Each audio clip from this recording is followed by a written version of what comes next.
वेरुळा साप आहे आणि याचं मगाशी तो लपून बसलेला, पण आता थोडंसं ऊन पडल्यानंतर तो शेक घ्यायला बहुतेक बाहेर आला असावा. अतिशय रागीट स्वभावाचा साप असतो. आणि गार्डन छोटंसं बनवलं आणि तिथे तो आलाय.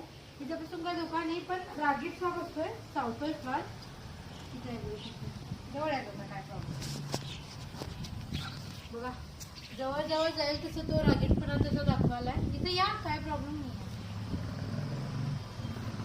उड्या मारून नुसता हा साप चावायला येतोय. त्याला पकडणं थोडंसं अवघड असतं तेव्हा. अशा पद्धतीनं तो चावतोय आणि हा रागीटपणा दाखवतोय.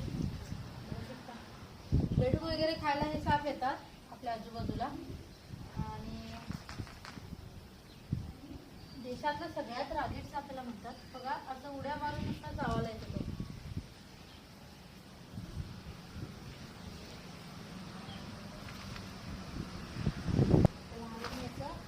पकडलंय तो मारून मारून चावेल. त्यानं काहीतरी खाल्लंय, पण बेडूक वगैरे खाल्ला असणार. आणि वेरुळा म्हणतात, चेकड किलबॅक इंग्लिशमध्ये. अतिशय दिसताना शांत वाटते, पण नंतर अचानक अटॅक करतो, लक्षात घ्या. असं हे त्याची खासियत आहे. बघू शकता आपल्या चमडीमधून, त्याच्या गुदामधून घाणेरडा वास सुटतो. ही या सापाची खासियत आहे.